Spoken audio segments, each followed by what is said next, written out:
Hey y'all, this is Casey Hope with Pizzazz Art Studio, and today I'm going to show you how to draw, how to letter, how to even paint with Crayola markers in hopefully 10 minutes or less. That is the challenge. So let's go over our supplies and then we will dive into this. So I've got my watercolor notebook. You can have any kind of watercolor paper, pad, notebook, but it does need to be watercolor paper because we're going to be adding some water to it. I'm using Crayola Super Tips. These are easy to pick up anywhere. I got the bigger pack that has lots of colors, and it was still like $5 or $6, so not anything fancy. Got my cup of water and a small paintbrush and a pencil. All right, so not fancy supplies, just something that I can have here, easy to work with. So I'm going to show you how we're going to take these markers and turn them into watercolor, and this is really one of my favorite techniques. Like, I almost want to show you 10 different pictures all with this one technique because it's so much fun. I think you're going to love it. We do this with kids and adults, and everybody all ages loves it. So here's the deal. If I can do it in 10 minutes or less, and if you want to be in a drawing to win a prize, I do my part in 10 minutes or less. You do your part by subscribing to the channel if you hadn't already, liking, leaving a comment, let us know you're watching it. And then if I do it in 10 minutes or less, we are sending out one of our little kits to a lucky winner. Now, what this is a whole project. So it's actually a journal is in here, watercolor paper. We'll send you some markers and a video that shows you how to take some of these techniques and create a really cool journal cover. So this is something we did inside of our Lettering Club membership, and I think that you will love it. These are our supplies. Here's the prize. So let's get going. Let's see if we can do this. Okay, so here we go again. I did my sample here, but I'm going to be in my watercolor book here. It's just good to have a little booklet to where you can have peace and play, draw, and have fun. So let's get started with drawing this, and then I'm going to show you a fun technique with these Crayola markers. So I'm going to kind of go about halfway with my vase. I'm going to go straight over the little line. And then I'm going to do a big bulb of a vase. Remember, I'm going to be lettering inside here, so I want it to be kind of big. Now, I very rarely am symmetrical. I try to be, but it usually doesn't really happen. All right, so there is that. So now let's go ahead and just be drawing some really big flowers. We want this to fill the format, so we will do a little circle. And I like these almost like random little heart type shape petals. That's the best way I know to describe it. Anytime you can like connect what you're drawing with something you already are familiar with, like hearts, it makes your brain a little bit easier to think of what you're drawing. So now I'm going to do like a little squiggly circle, a little bit smaller squiggly circle. We'll do kind of a U shape that's popping out behind there, and then curve, curve, curve. And then maybe like a big U shape like this, and connect it with little zigzags. All right, now I'll do just a few little lines for the stems, and then we want some sprouts coming out. Now with our greenery, we will add little lines on the side of everything, but this is a good starting point. I can see that I've got a full composition. I'm filling my format, so now I can just start with my Crayola. So again, I'm just using Super Tips, just the Crayola Super Tips. I'm going to letter first, and then I'm going to do all of the fun watercolor. We're going to actually turn our Crayola into watercolor, and it's such a fun technique. All right, so a lot of times I will do pencil first, but for the sake of time, I'm going to just try to go straight with my marker. That could be dangerous, but if I mess up, I'll show you how to fix it. All right, so let's do Faith first.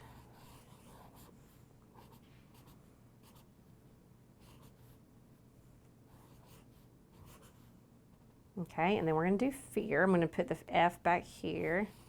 And again, inside of our membership, we have a lettering club where we teach this a lot slower. This is our 10-minute version, but inside the membership, we have a whole lettering boot camp that we go over all of this.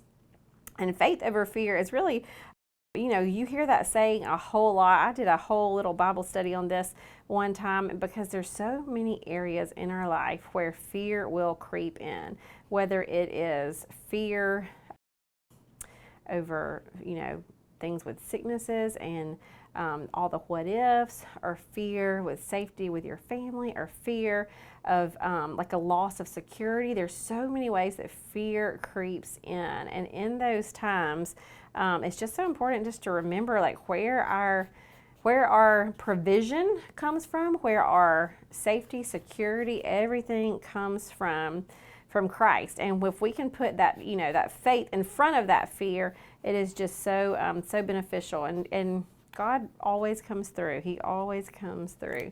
All right, so there is that. I'm going to maybe do a few other colors just around the bottom of this vase.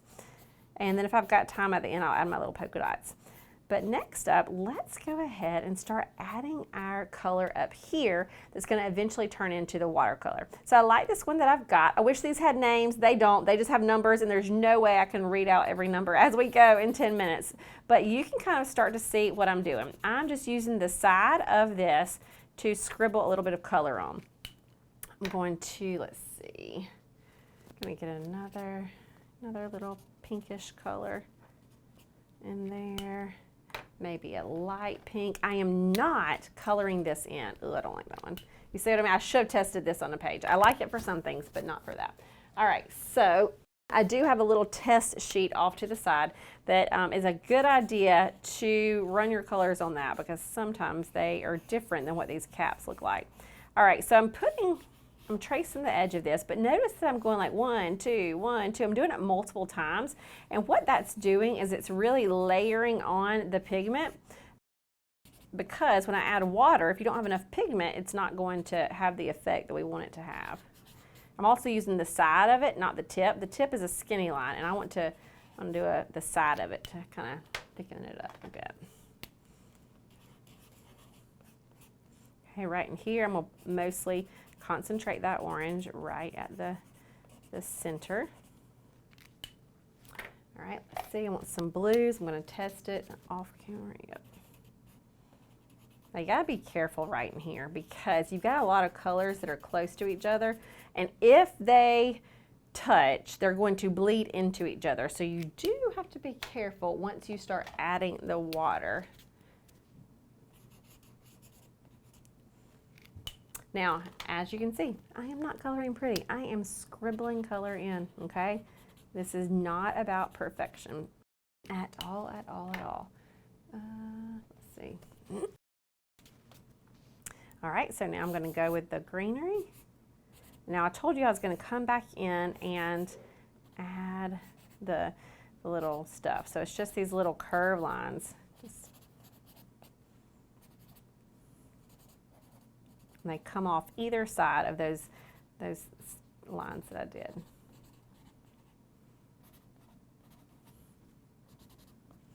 And I may go for a little bit of a darker green also.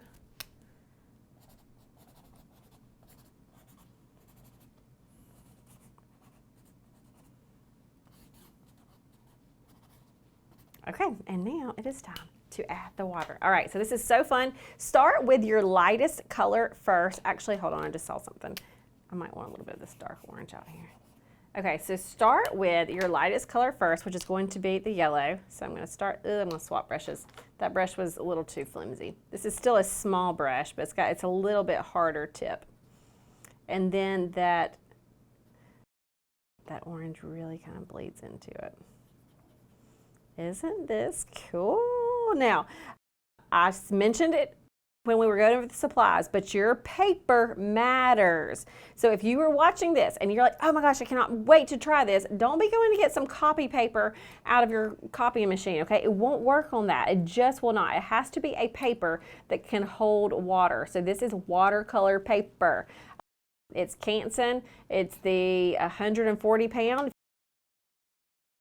Look on the front of any kind of paper that you buy. A lot of times it'll have a number on that. 90 works a little bit less good than the 140. So as y'all can see right in here, I'm just adding the water. Now I'm about to come to here. I'm going to be careful when I get by the blue. Okay, it's okay to leave a little bit of white around it.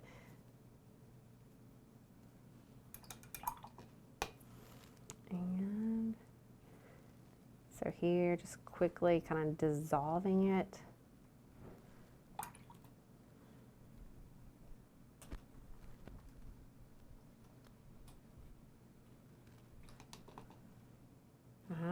my time. Where we at? Oh, we are close. We are close.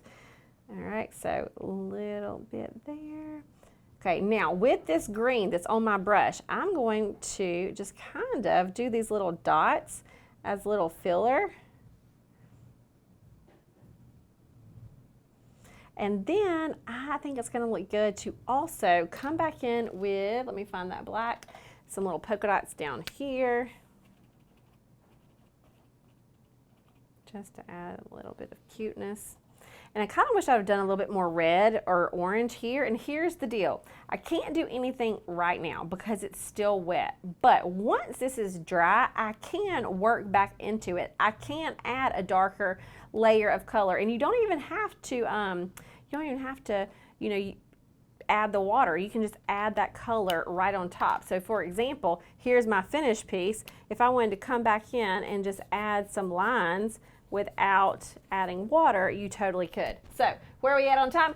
30-ish seconds left. Okay, y'all, we did it. We did it again. 10 minutes or less, we created something super cool. Did y'all love that technique? I love it. I will tell you, a few years back, we worked with Crayola and did a whole lot of things. If you love this and you want some more doodles, if you go to the Crayola Facebook page, click on videos and scroll down, you'll see a whole section that just says doodle along with Casey. And this technique, we did a lot over there too. So if you want more, there's another place that you can find us. But for today, y'all, be sure, leave a comment, like this video, subscribe if you haven't already, and somebody is gonna get a fun little kit. So might be you.